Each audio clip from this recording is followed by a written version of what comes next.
आज मी बनवत आहे मिरचीचं लोणचं, मस्त चटपटीत लोणचं. फर्स्ट टाइम बनवलं मी, पण खूप छान झालं होतं. तर हे बघा, दिसते ना खूप छान, मस्त तोंडाला पाणी येतो.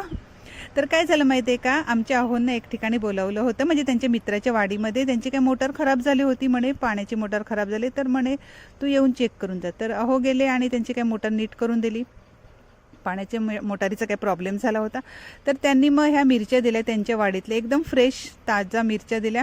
तर मी त्यांना सांगितलं, इतक्या मिरच्यांचं काय करायचं आता, तर मला तर तिखट वस्तू आवडत नाही, तिखट जेवण आवडत नाही, फिका आवडते. तर म्हणे लोणचं बनव, इतक्या आता मिरच्या आहेत ना ताज्या, तर लोणचंच बनव. तर मी म्हटलं ठीक आहे, आता बनवते. फर्स्ट टाइम बनवलं, पण खूप छान झालं होतं. तर आता काय करायचं आहे, मिरच्या आहेत ना ह्या 2 ते 3 पाण्याने धुवून घ्यायच्या आहेत, कारण की त्यावरती कसं कीटकनाशक स्प्रे मारलेला असतं ना, म्हणून 2 ते 3 पाण्याने धुवून घ्यायचं आहे. आणि आता हा पाणी काय करायचा, मी बिलकुल वेस्ट घालवत नाही पाणी. आमचे जे झाडं आहेत ना त्यांना टाकते. आता मिरचीचा तिखट लागलं असेल का ओके. तर आता 2 ते 3 पाण्याने धुवून घ्यायचे छान अशा मिरच्या, आणि एक सुती कपड्यावर असं पसरवून ठेवायचे आहेत. पाणी पूर्ण सुकवून जायला हवा. बिलकुल उन्हामध्ये सुकवू नका, अशाच कपड्यावर सुकवा, नाही तर फॅनखाली सुकवा. आता मी काय करणार आहे, एक एक मिरची घेऊन अशी छान अशी पुसून घेणार आहे सुती कपड्यानेच, म्हणजे पूर्ण पाणी त्याचा जायला हवा. अजिबात पाणी ठेवायचं नाही, नाही तर खराब व्हायला लागेल. ठीक आहे.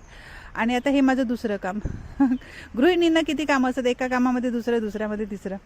आणि माहिती आहे का, मला अशी कामं करायला खूप आवडते, कारण की कसं आहे ना, घरचा आधारस्तंभ मीच आहे ना, तर दुसऱ्यांचा सहारा मी बनले. मला सहाऱ्याची गरज नाही, कारण की माझे अहो आहेतच ना माझा सहारा.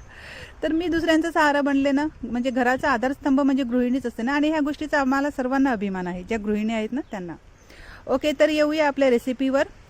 माझ्या छोटे स्वीटहार्टचा म्हणजे आराध्याचा अभ्यास झाल्यानंतर मी पुन्हा रेसिपी बनवायला घेतली. आणि मी काय केलेलं आहे, थोडंसं बडीशेप भाजून घेतलेलं आहे, म्हणजे एक छोटी अर्धी वाटी इतका होईल, त्याच्याने स्वाद खूप छान येतो ना म्हणून.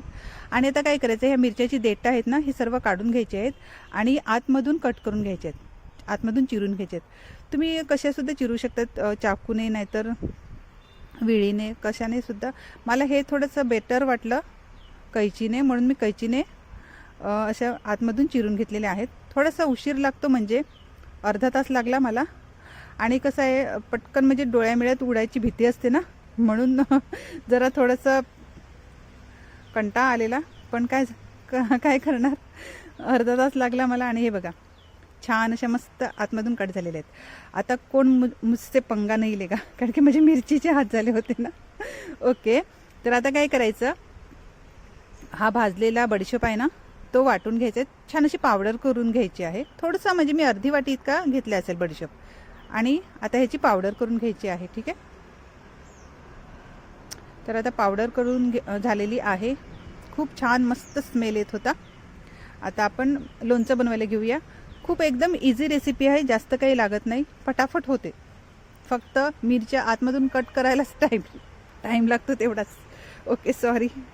आता काय करायचं, लोणचं बनवायला घेऊया. तर एका बाउलमध्ये मी आता बनवायला घेणार आहे. आणि हो, बाउलसुद्धा एकदम सुक्काच असायला हवा. ठीक आहे, त्याच्यामध्ये बिलकुल पाणी नसायला हवं. आता त्यामध्ये सर्व मिरच्या अशा काढून घ्यायच्या आहेत. ॲक्च्युली मला येत नव्हतं, पण अहोंनीच मला शिकवलं, कारण की त्यांनी कुठेतरी रेसिपी पाहिली होती, तर म्हणे अशी बनव. आणि खरंच खूप छान झालं होते, म्हणजे एकदम फटाफट होते. आणि टेस्टलासुद्धा जास्त थोडीशी तिखट लागणारच, हो मिरची आहे तर तिखट लागणारच, पण जास्त तिखट लागणार नव्हती. तर इथे आपल्याला लागणार आहे हळद, मीठ आणि जे आपलं लोणच्याचा मसाला असतो ना तोच, लोणच्याचं सामान. तरी मी इथे 2 चमचे हळद घेतलेली आहे, एक अर्धी वाटी, छोटी वाटी इतकं मीठ घेतलेलं आहे. आता सर्व मिक्स करून घ्यायचं आहे.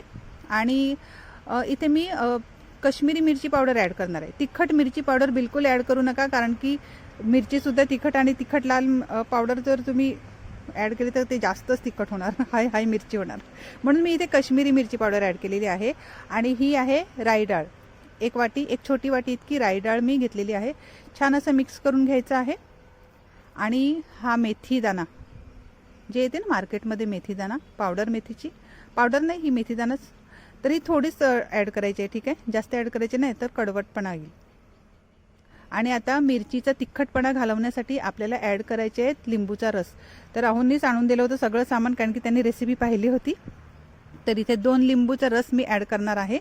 काढून ठेवला होता अगोदरच रस, आता तो सुद्धा ॲड करणार आहे. ह्याने काय होते, तिखटपणा थोडासा कमी होऊन जाईल. आणि छान असं मिक्स करून घ्यायचं आहे. पूर्ण एकजीव करून घ्यायचे सर्व आता इन्ग्रेडियंट्स. ठीक आहे. आणि तुमच्याकडे जर कुठलाही म्हणजे व्हेजिटेबल ऑइल असेल, तुम्ही कुठलाही व्हेजिटेबल ऑइल घेऊ शकतात. नाहीतर तो कोणता येतो,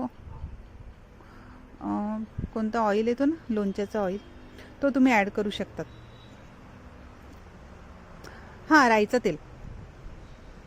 तेल असेल ना, तर तुम्ही राईचं तेल ॲड करू शकतात. आणि हो, हा मी बडीशोपचं पावडर करून ठेवली होती ना, ते मी विसरूनच गेली होती, ती नंतर ॲड केली मी. बडीशोपच्या पावडरने खूप छान स्वाद येतो. ती विसरून गेली होती, नंतर मी पूर्ण ॲड केली आणि छान असं मिक्स करून घेतलेलं आहे. आणि माझ्याकडे व्हेजिटेबल ऑइल होतं, ते मी छान असं गरम करून ठेवलं होतं. म्हणजे एकदम वाफ येईपर्यंत गरम करायचं आणि पूर्ण थंड करायचं. आणि नंतर मग हे ॲड करायचं मिरचीच्या लोणच्यामध्ये. आणि छान असं पूर्ण एकजीव होईपर्यंत मिक्स करून घ्यायचं आहे. आणि काय करायचं, नंतर मग एका प्लॅस्टिकच्या बरणीमध्ये नाहीतर काचेच्या बरणीमध्ये भरून ठेवायचं आहे. मी प्लॅस्टिकच्या बरणीमध्ये भरून ठेवलं होतं. ॲक्च्युली प्लॅस्टिकची बरणी काय, माझ्याकडे ही सोसायटीची बरणी होती ना खाली, तीच मस्त छान अशी वॉश करून छान सुकवून त्यामध्येच भरून ठेवलं होतं. आता हमेशा कुठच्या आणायच्या बरण्या, म्हणून मी त्यामध्येच भरून ठेवलं होतं. ओके फ्रेंड्स, आपण भेटूया. Bye bye.